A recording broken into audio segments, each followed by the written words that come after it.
ពេលខ្លះសាពេលខ្លាំងក៏យំជីវិតខ្ញុំសុខទុក្ខលាគ្នាក្នុងអារម្មណ៍ខ្ញុំពេលនាងពីបាងពណ៌នាដឹងត្រឹមថាដូចទូរស័ព្ទចិត្តអង្គថ្មខ្ញុំចង់សម្រាប់បន្តិចឲ្យបាធូរស្បើគ្រាន់បើហើយនឹងដើរទៅមុខបន្ត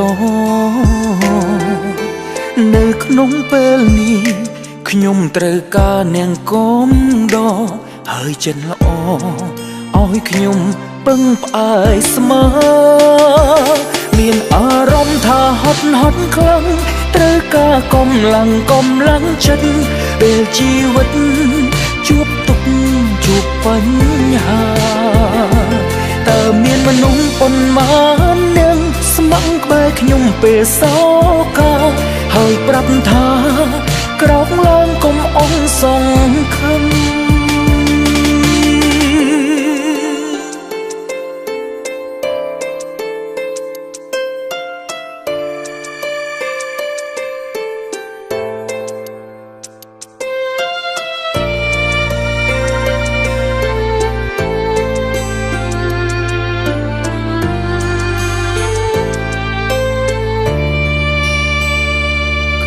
ចង់សម្រាប់បន្តិចឲ្យបាធូរស្បើគ្រាន់បើហើយនឹងដើរទៅមុខបន្ត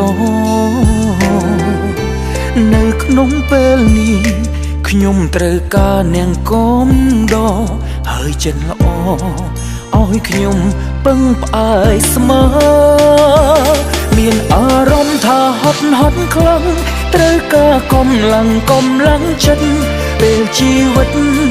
ជួបទុក្ខជួបបញ្ហាតើមានមនុស្សប៉ុន្មាននឹងស្ម័គ្រក្បែរខ្ញុំពេលសោកាហើយប្រាប់ថាក្រោកឡើងកុំអន់សង្ឃឹម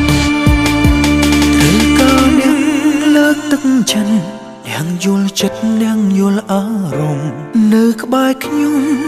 លួងលោមផ្ដល់ភៀមកងក្ដៅអាចធ្វើឲ្យខ្ញុំសាពេលដែលខ្ញុំសោកសៅមិនទុកឲ្យខ្ញុំនៅម្នាក់ឯង